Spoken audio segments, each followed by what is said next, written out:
పేతురు రాసిన మొదటి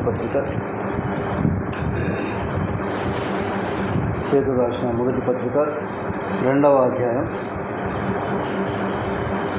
4, 5, 9 వచనం చదువుకున్నాం. పేతురు రాసిన మొదటి పత్రిక 2వ అధ్యాయం 4వ వచనం, 5వ వచనం, 9వ వచనం చదువుకున్నాం.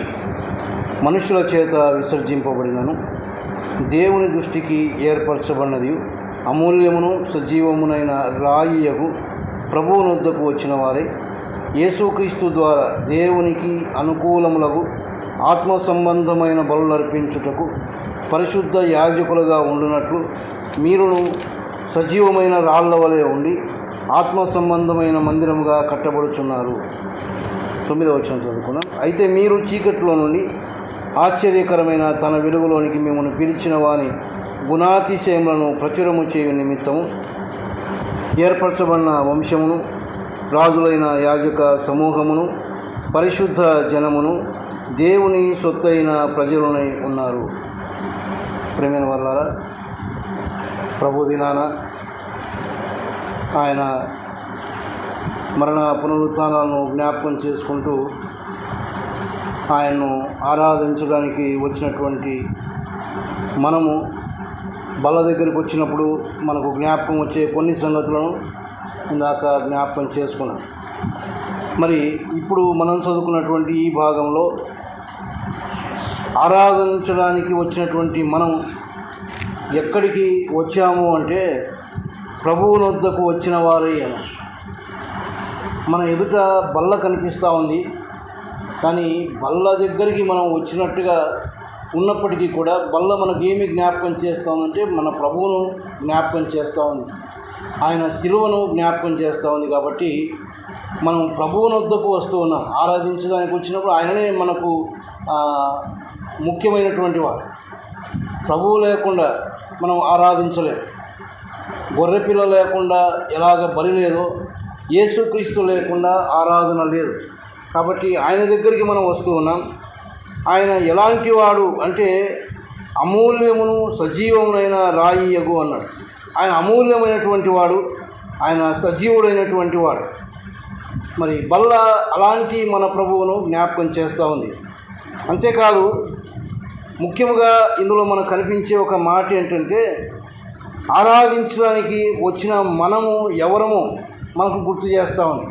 లేక ఏ అర్హత కలిగి మనం ఆరాధిస్తూ ఉన్నాం అంటే మనకు దేవుడిచ్చిన అర్హత ఏంటంటే యేసుక్రీస్తు ద్వారా దేవునికి అనుకూలములకు ఆత్మ సంబంధమైన బలులను అర్పించుటకు పరిశుద్ధ యాజకులుగా ఉండునట్లు అన్న. ఏం చేయబడ్డాం? మనం పరిశుద్ధ యాజకులుగా చేయబడ్డాం. ఆయన్ను ఆరాధించాలి అంటే యాజకత్వం అవసరం. పాత నిబంధన కాలంలో యాజకులు దేవుని సన్నిధికి వెళ్ళి బలులు అర్పించేవారు. అయితే వారు మరి ఏదైనా పశువును లేక ఒక జంతువును తీసుకొని వెళ్ళి వధించి వారు ఆ విధంగా బలులు అర్పించేటటువంటి వారు. కానీ ఈనాడు మనం ఆత్మ సంబంధమైనటువంటి బలులు అర్పించడానికి మనం పరిశుద్ధ యాజకులుగా దేవుడు చేసి ఉన్నాడు. మరి మన యొక్క పూర్వపు స్థితి గురించి కింద పేతురు రాస్తూ పరిశుద్ధ యాజకులమయ్యాం కాబట్టే ఆరాధించగలుగుతూ ఉన్నాం. కానీ ఒకప్పుడు ఆరాధించలేనటువంటి స్థితి. కారణం ఏంటి అంటే రాస్తా ఉన్నాడు ఏమని, మీరు చీకటిలో నుండి అన్నాడు. అంటే ఒకప్పుడు చీకటిలో ఉన్నటువంటి వారం, తర్వాత చీకటిలోనే జీవిస్తున్నటువంటి వారం, అంధకారంలో ఉన్నటువంటి వారం చెప్పాలంటే. అంటే అంధకారంలో దిక్కుతోచినటువంటి పరిస్థితి, ఏం కనపడదు, ఏం చేయాలో అర్థం కాదు. అటువంటి ఒక స్థితిలో ఉన్నటువంటి వారం. ఇంకా కొన్ని స్థలాల్లో మనం చూస్తే మన రోమిలకు రాసిన పత్రికలో అంటాడు, మీరు బలహీనులై ఉండగా, మీరు పాపులై ఉండగా, మీరు భక్తిహీనులై ఉండగా, మీరు శత్రువులై ఉండగా అంటాడు. మన యొక్క పూర్వపు స్థితి అది. అంతేకాదు ఎఫెసీలకు రాస్తా అంటాడు, మీరు పాపముల చేతను అపరాధముల చేతను చచ్చిన వారై ఉండగా. మన యొక్క పూర్వపు స్థితిని మనం జ్ఞాపకం చేసుకుంటే ఈ యొక్క పాపపు స్థితిలో మనం ఉన్నాం కాబట్టి, పాపముల చేత ఉన్నాం కాబట్టి, దేవునికి దూరస్థులంగా ఉన్నాం కాబట్టి, భక్తిహీనులంగా ఉన్నాం కాబట్టి ఆరాధించేటటువంటి అర్హత మనకు అప్పుడు లేదు. ఎప్పుడైతే పరిశుద్ధమైన యాజకులుగా దేవుడు మనం చేశాడో అప్పుడే ఆరాధించేటువంటి అర్హత వచ్చింది. ఈ అర్హతను మనం పొందుకున్నాం. కానీ మరి కిందికి వస్తే మన గురించి కొన్ని చెప్తాడు. ఏమని? మీరు ఏర్పరచబడిన వంశం, రాజులైన యాజక సమూహం, పరిశుద్ధ జనం, దేవుని సొత్తైన ప్రజలై ఉన్నారు అని. ఇవన్నీ కూడా మనకున్నటువంటి అర్హతలు, ఆరాధించడానికి దేవుడు మనకిచ్చినటువంటి అర్హతలు, ఒకప్పుడు లేనటువంటివి. ఏర్పరచబడినటువంటి వంశము అని మనం చూస్తాం. యోహాను సువార్తలో అంటాడు, మీరు నన్ను ఏర్పరచుకోలేదు కానీ నేనే మిమ్మల్ని ఏర్పరచుకున్నానని. ఆయనను మనం ఏర్పరచుకోలేదు, ఆయనే మనల్ని ఏర్పరచుకున్నాడు. ఏర్పరచబడినటువంటి మరి ఒక వంశముగా దేవుడు మనల్ని చేశాడు. ఎఫెసీలకు రాస్తూ ఒక మాట అంటాడు చూడండి. ఎఫెసీలకు రాసిన పత్రిక 1వ అధ్యాయంలో 4 నుంచి 6 కలిసి ఉన్నాయి. మధ్య భాగంలోనికి వస్తే, యేసుక్రీస్తు తనకు కుమారులనుగా స్వీకరించుటకై మనము ముందుగా తన కోసము నిర్ణయించుకొని మనము తన ఎదుట పరిశుద్ధమును నిర్దోషులమునై ఉండవలని జగత్తు పునాది వేయబడక మునిపే ప్రేమ చేత ఆయన క్రీస్తులో మనను ఏర్పరచుకొనెను. అన్నిటికీ మూల కారణం ప్రభు అయినటువంటి యేసుక్రీస్తే. ఆయన లేకుండా ఏమీ లేదు. ఆయన ద్వారానే మనం ఇలాగ దేవుని సన్నిధికి సమీపిస్తున్నాం. ఆయనను బట్టి మనం ఆయనను ఆరాధించేటువంటి అర్హత మనం పొందుకున్నాం. కాబట్టి మన యొక్క పూర్వపు స్థితి భయంకరమైంది. కానీ ఏర్పరచబడినటువంటి వంశముగా, రాజులైనటువంటి యాజక సమూహముగా, దేవుని సొత్తైనటువంటి ప్రజలుగా ఆయన మనల్ని చేసుకున్నాడు అని దేవుని యొక్క గ్రంథంలో మనం చూస్తూ ఉన్నాం. అయితే మరి ఆరాధించడానికి మనకు దొరికినటువంటి యొక్క అర్హత, పరిశుద్ధమైనటువంటి యాజకులం, రాజులైన యాజక సమూహం అని పిలువబడుతున్నటువంటి మనకు ఆ అర్హత ఎక్కడి నుంచి వచ్చింది? మనం ఏమన్నా కష్టపడి సంపాదించుకున్నామా అంటే లేదు. మనకు దేవునికి ఎలాంటి సంబంధం లేదు. దేవుడు లేనటువంటి ప్రజలంగా మనం ఉన్నామని ఎఫెసీలకు రాస్తాడు. అసలు దేవుడే లేనటువంటి వారం మనం. అటువంటి భయంకరమైన స్థితి మంది, చచ్చినటువంటి స్థితి మంది. కానీ ఈనాడు ఎంత మంచి ఒక అర్హత దేవుడు ఇచ్చాడంటే పరిశుద్ధ యాజకులు. ఆనాడు పాత నిబంధనలు కూడా వారికి అలాంటి పేరు లేదు. దేవుని సన్నిధికి వెళ్ళి బలులు అర్పించాలి అంటే మొట్టమొదట తన కొరకు ఒక బలి అర్పించుకొని తను తాను పరిశుద్ధిగా చేసుకోవాలి. కానీ మన కొరకు ఆయనే బలి అర్పించుకొని మనము పరిశుద్ధ యాజకులుగా చేశాడు ఆయన. కాబట్టి ఆయన సన్నిధికి వచ్చి మనం ఆరాధించగలుగుతున్నామని దేవుడు మనకు జ్ఞాపకం చేస్తూ ఉన్నాడు. చూడండి, ప్రకటన గ్రంథం 1వ అధ్యాయం 6వ వచనం చదువుకుందాం. ప్రకటన గ్రంథం 1వ అధ్యాయం 6వ వచనం. మనలను ప్రేమించుచు తన రక్తం వలన మన పాపముల నుండి మనల్ని విడిపించిన వానికి మహిమయు ప్రభావమును యుగయుగములు కలుగునుగాక. ఆమేన్. ఆయన మనలను తన తండ్రియగు దేవునికి ఒక రాజ్యముగాను యాజకులుగాను చేసెను అన్నాడు. ఎట్లా చేశాడు అంటే మనల్ని ప్రేమించుచు తన రక్తం వలన మన పాపము నుండి మనల్ని విడిపించిన వానికి ఆయన మనల్ని ప్రేమించాడు. ఆ ప్రేమ ఎంత అపారమైనటువంటి ప్రేమ అంటే ఎఫెసీయులకు రాస్తా అంటాడు, మహాప్రేమ అన్నాడు. అంటే అది వర్ణించలేము ఆ ప్రేమను. అంత గొప్ప ప్రేమ ఆయన చూపించాడు. ఎందుకు అంటే మనం చచ్చిన వారం, మనం పాపాత్ములం, దేవునికి దూరస్థులంగా ఉన్నటువంటి వారం, శత్రువులంగా ఉన్నటువంటి వారం. అలాంటి మనల్ని ఆయన ప్రేమించాలి అంటే అది ఎంత అసాధ్యమైన పని. ఆయన పరిశుద్ధుడు, ఆయన పరిశుద్ధతలో నివసించేవాడు. మరి పాపాత్ములమైన మనల్ని ప్రేమించాలంటే అది సామాన్యమైనది కాదు. ఆయన మహాప్రేమ మన పట్ల చూపించాడు. తాను మనల్ని ప్రేమించుచు తన రక్తం వలన, ఆయన రక్తం వలన మనకిట్టి అర్హత దేవుడు ఇచ్చాడు. ఆయన రక్తం వలన మన పాపం నుండి మనల్ని విడిపించుటకు అని. అంటే మన పాపముల నుంచి మనం విడిపించబడాలి అంటే రక్తం అవసరం. రక్తం చిందించబడకుండా పాప క్షమాపణ లేదు. కాబట్టి రక్తం చిందించబడాలి.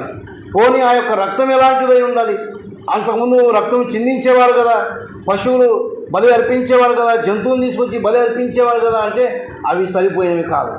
పాపముల కొరకు బలి అర్పించాలంటే ఆ రక్తం పరిశుద్ధమైన రక్తమై ఉండాలి, అది నిష్కళంకమైన రక్తమై ఉండాలి, దాంట్లో ఎలాంటి కళంకం ఉండడానికి వీలు లేదు.